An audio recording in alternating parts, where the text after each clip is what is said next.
Hello, once again. Robin and Lindsay here, two coaches on a mission. Lindsay House, who is an accountability coach, among many other things. I am Robin Sachs. I am a confidence coach and public speaking coach.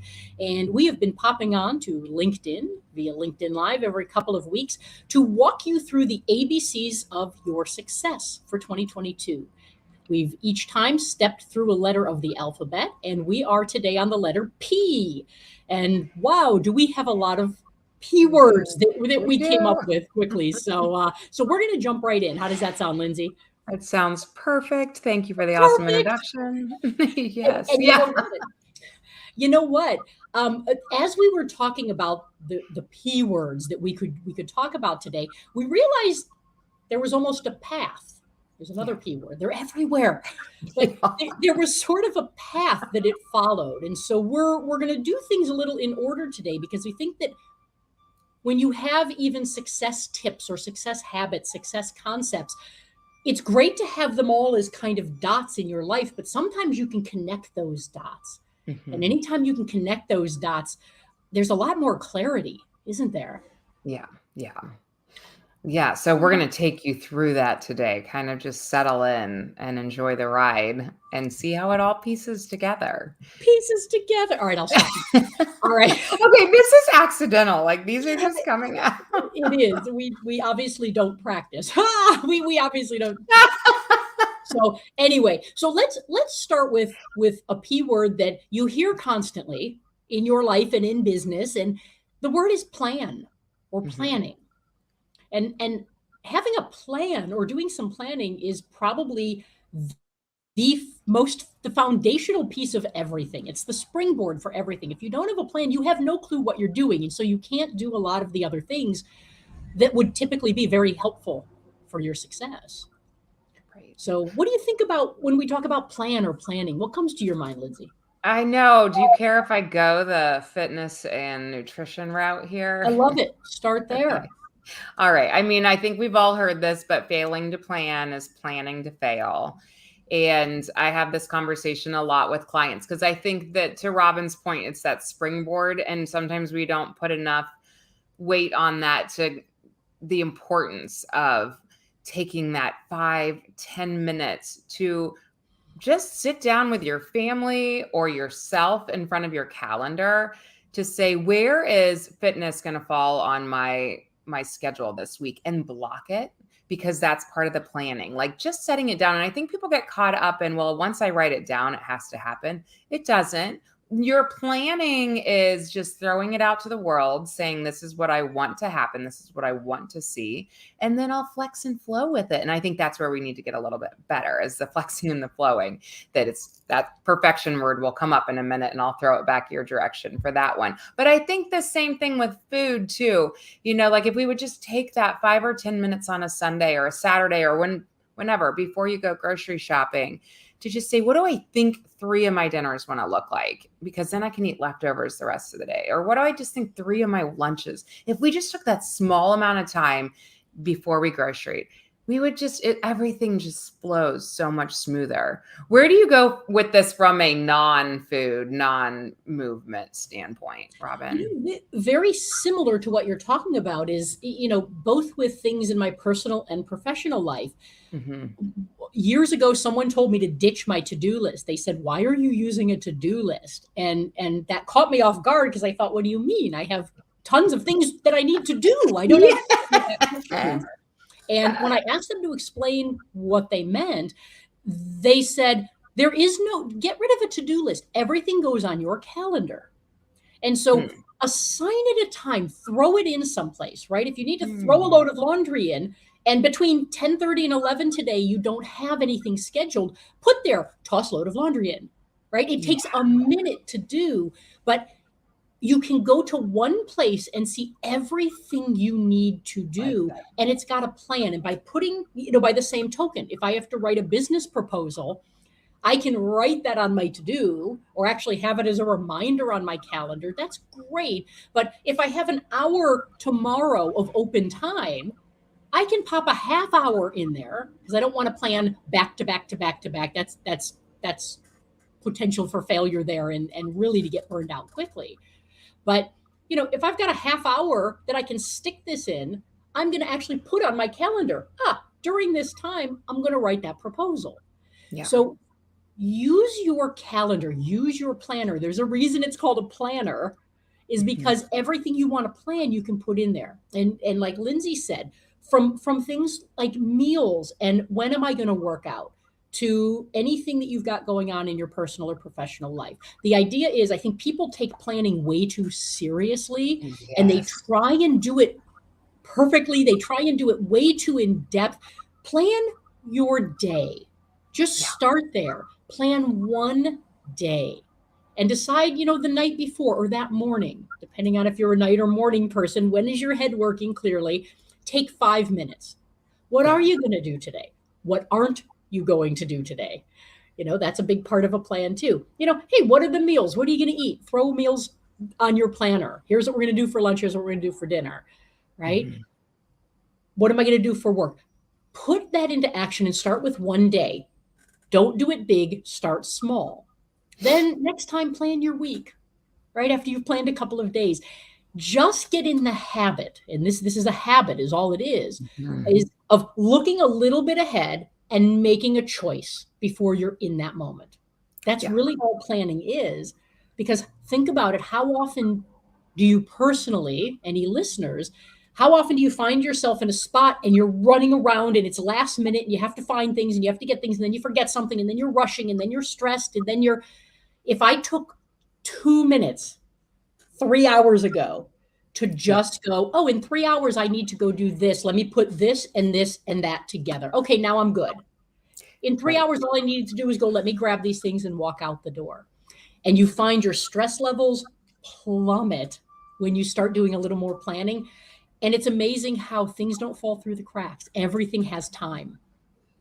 Yeah, I want to take a minute too when you said that people want to plan with perfection, because I think that somebody can hear that and go, "What do you I think I get what you're talking about." I want to just walk through one quick example of that with the meal planning, that people think that, okay, first I need to sit down and look through Pinterest or cookbooks, and then I need to write out my recipes, and then I need to gather my ingredients, and then I need to go grocery shopping. And in that same day, I need everything cut up and I need everything put in beautiful containers in the fridge so it looks good and I can be ready to grab. And then and it's like, oh my gosh, you're 4 hours in already. Yes. Like, no, that might come down the road because you've been doing it for so long. It's become habitual that all of a sudden now you are at a spot that you can have a pretty fridge with containers all lined up and ready to go.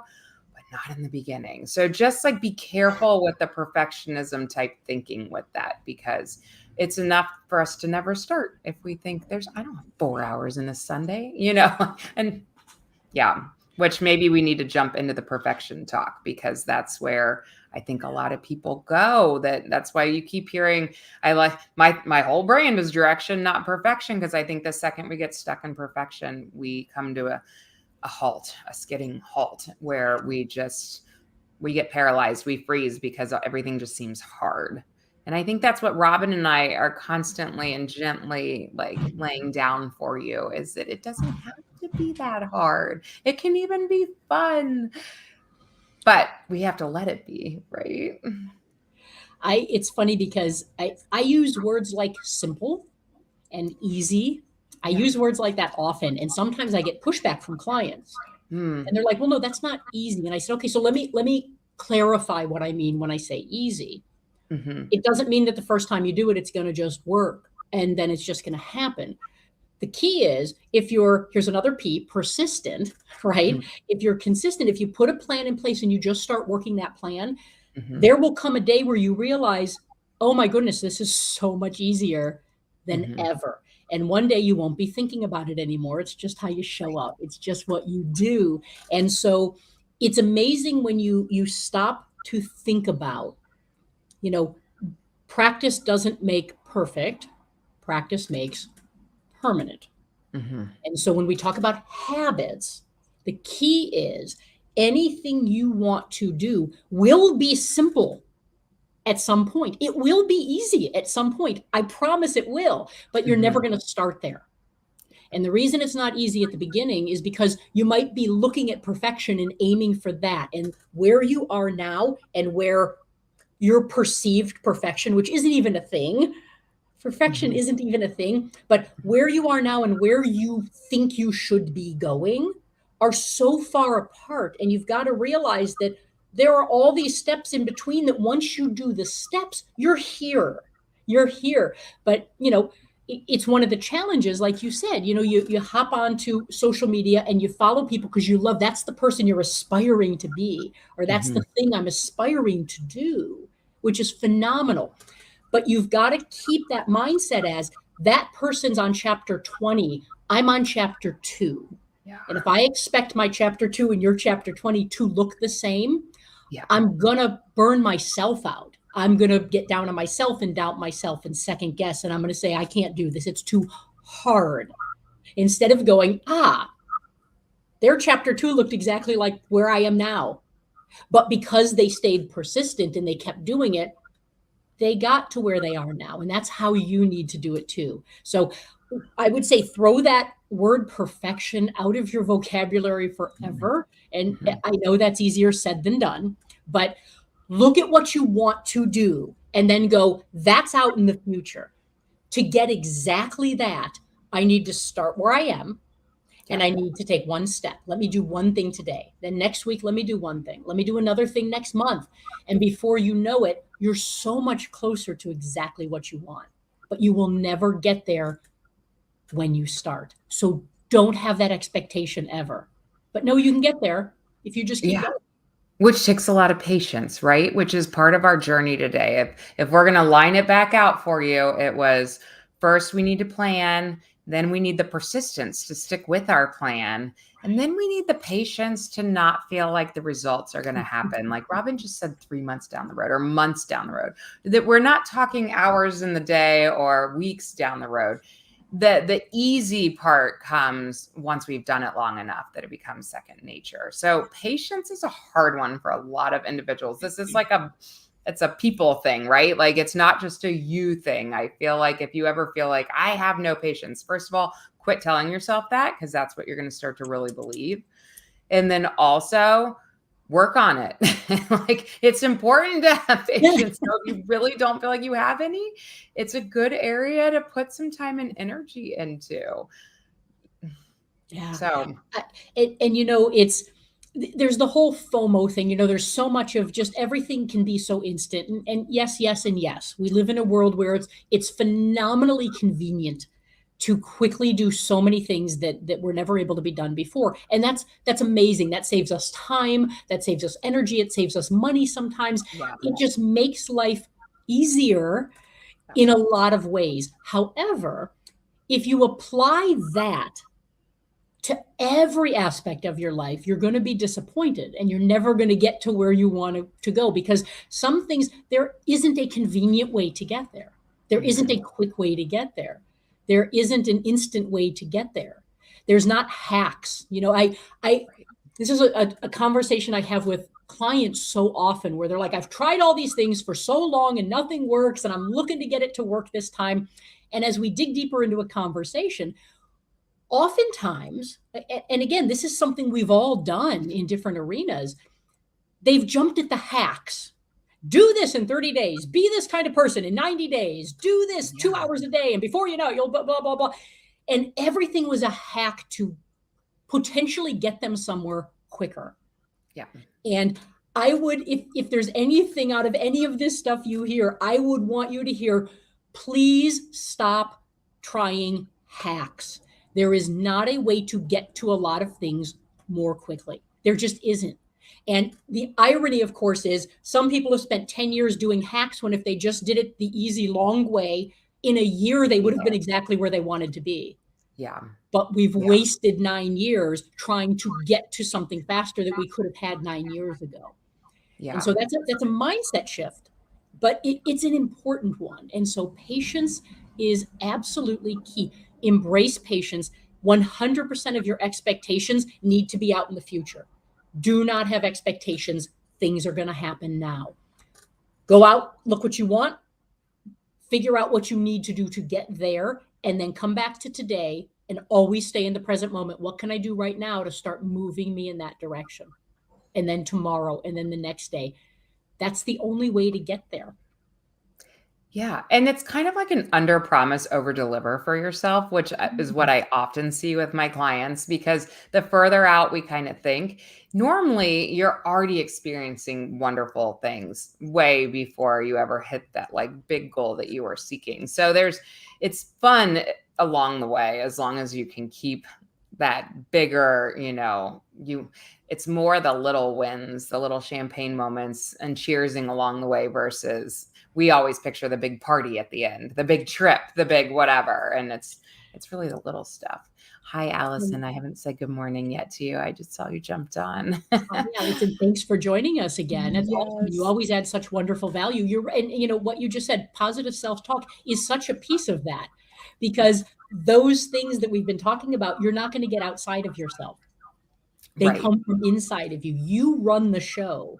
You make the choices, the decisions. You do all of that. Nobody else can do that for you. And so, using that positive, another P. How did we miss positive self-talk? I know. I should have my confidence coach license taken away from me.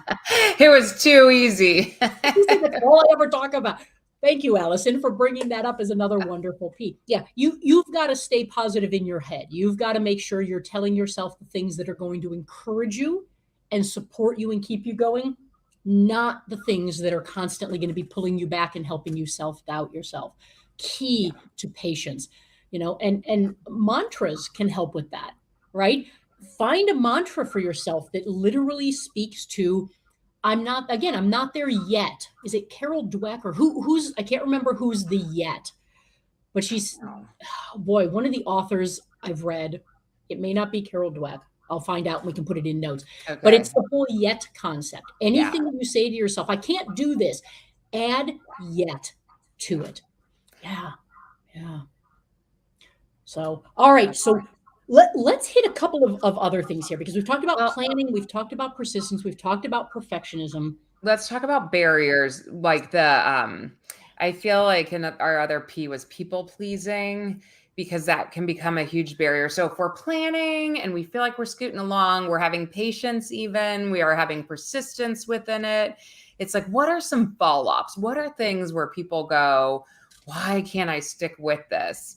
And people pleasing came to both Robin and I's mind, because when we don't put ourselves first, when we're not doing that self-care, everything that I know we've talked about, but when we become too much of a people pleaser, that's an easy way to really get knocked off what we need time for ourselves, because now all of a sudden we haven't allotted any time for ourselves in there. Do you see your clients really getting knocked off by some people pleasing?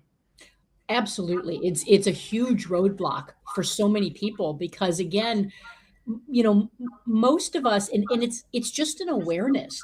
It's very common, especially in our society, to consistently look outward. And very seldom do we look inward until either we discover something that helps us and goes, wow, if I look inward, I'm in a lot more control than I think. And that's a great feeling. So I'm going to go there. Or somebody helps you go inward and realize you have more control than you think. Because if your focus is all outward on other people, other thing, everyone's advice, the greatest advice in the world, by the way, stop listening to every piece of advice you get. Just stop listening to it. That's the one piece of advice you need. Figure out what you need to do and go do it. And don't worry about what everyone else is saying and doing. And people pleasing is a huge part of that. And again, the irony, I think the mindset shift that can help is, think about how concerned or worried you are sometimes about pleasing other people, or making sure people see you in a certain light, or think that you're helpful or competent, or whatever it is you're looking to do. And take that exact same skill, because I want you to look at that as a skill, and turn it back to yourself.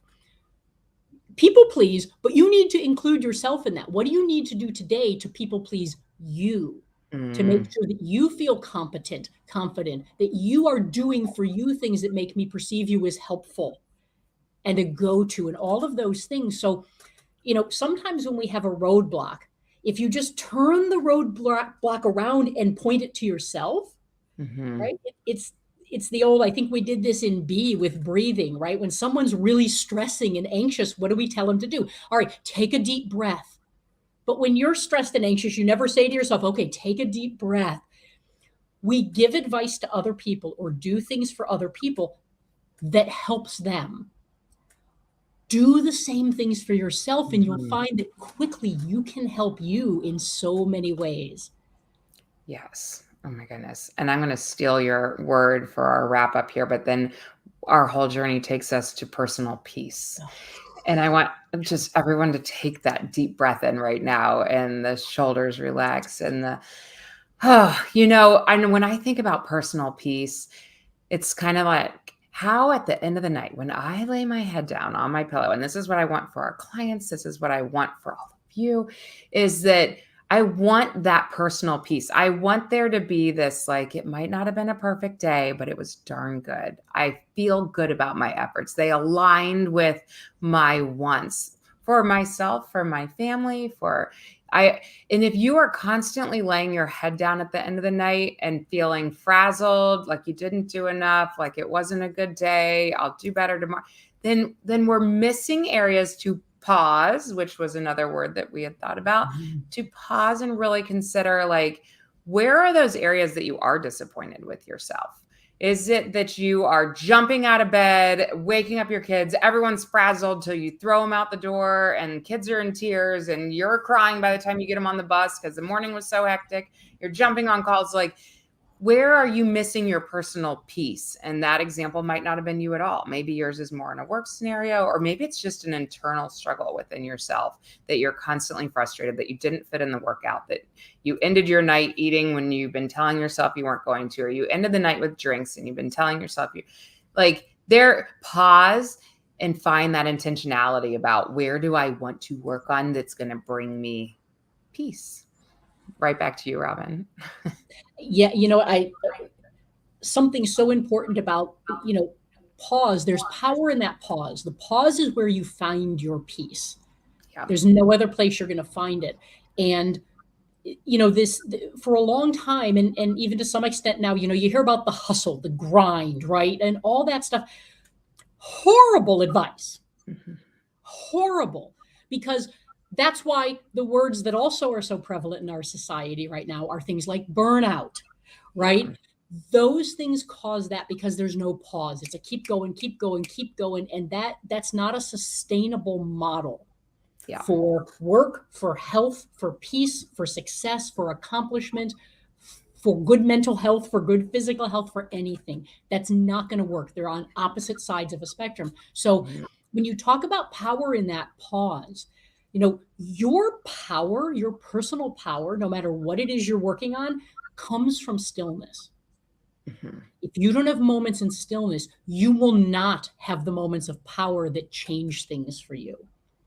And so the way to find that personal peace is, if you're in a hustle type mentality, and I think, so many people post-pandemic have found this, where I was grinding in that corporate life forever. And guess what?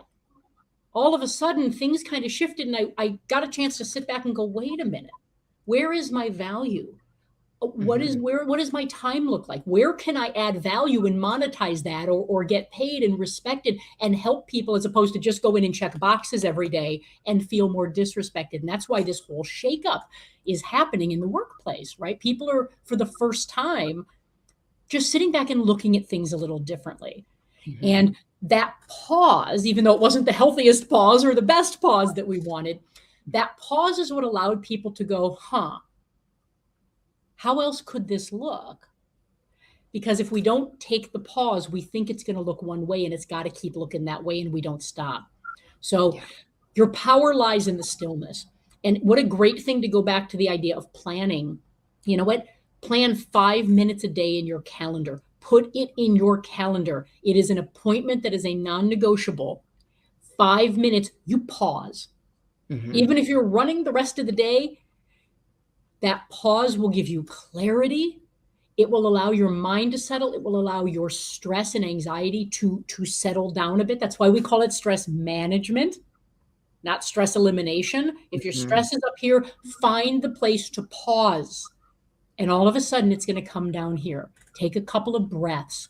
Sit back and grab a cup of coffee, a glass of water, whatever it is. Go for a walk. Just getting up and getting outside, getting up and moving changes your circulation, your oxygenation. Those things all create a pause. But you've got to step away and remind yourself, stepping away does not mean you're quitting. Pausing does not mean you're stopping and it's done, you failed. Intentional pausing is the thing that's going to let you succeed 100% of the time. Build that in. And Allison, I see you cannot pour from a full cup. It doesn't work. So empty your cup a little bit. Yeah, pour from an empty cup. Yes. Pour from a full cup. You're aiming to pour for that. Yes. Right. You can't pour from a full cup. Exactly. Yeah. So definitely. So get that pause in there. And again, understand it's counterintuitive. Your stopping doing everything for a couple of minutes every day is the most successful thing you will do that day. It is counterintuitive. And until you do it, you're not going to understand what that means or how that works. So, okay. So the homework has been brewing in my brain. And I think I love how you talk in chapters, Robin, and how everyone is in different chapters of their life and where they are in their journey. And so I think a great goal for all of us as we think through planning, pausing, where we find our power, personal peace. I'm guaranteeing that there was some part of this talk where someone went, that's more where I am. I'm maybe not at the beginning, or maybe you're at the very beginning, but I want you to pinpoint where you are. Are you in the starting the planning phases? Are you in the persistence, needing the patience phase? Are you stuck in the people pleasing phase? Pick your spot. And that's your focus for the week that you're going to start to work on and figure out how to tackle that. Does that sound good? That's wonderful. Yeah. And if you need a quick analogy, an easy way to kind of think about what you're talking about, Lindsay, is, when we talk about accelerating a car, right? We talk about 0 to 60, right? The thing is, in order to get from 0 to 60, you first need to get to 10, then 20, then 30, then 40, then 50. You will not go from 0 to 60. Even if you're in the fastest car on earth and it takes you 3 seconds to get there, right? You just don't jump from 0 to 60. You accelerate. And so if you have a 60, that's phenomenal. Identify that and then get back. And all you're going to do now is focus on working to get to 10. That's it. And once you're at 10, only then start focusing on 20. That's how you do it. And so think about that, and patience creates your perceived perfection, if you want to think about it that way. There's no other way to get there. And I didn't mean to do all of those P's, but it's like now I can't stop. So we should end. The post-pandemic, I don't know if you noticed that. Like our whole talk could have been post-pandemic. Like that could have all so really? funny. How many keywords are? It's phenomenal. Okay. I know. All right. So we're officially we're a little hyper-focused today. I love it. We're going to sign off. You take your homework and run with it. We will be back. What are we on to? Q, right? Element OPQ. I can't even just go to what. See, I know. I have to sing it even. We're on Q. So if anybody out there has thoughts for Q, I believe we are back with you next week. We'll be doing our next LinkedIn Live. And so feel free to send us some Q words. And we will go from there. Sounds good. All right. You can find me on my podcast at Direction, Not Perfection. Robin, where do you want everyone to seek you out? Greatest place, my website, robinjsachs.com. Lots of free resources, information, videos, good stuff there. And if you ever want to follow me, reach out to me or connect or see how to work with me, I am on LinkedIn. That is the greatest place to get me. I'm there pretty regularly. Yay. All right. Have an awesome day. You too. Bye, everybody. Peace out. Bye.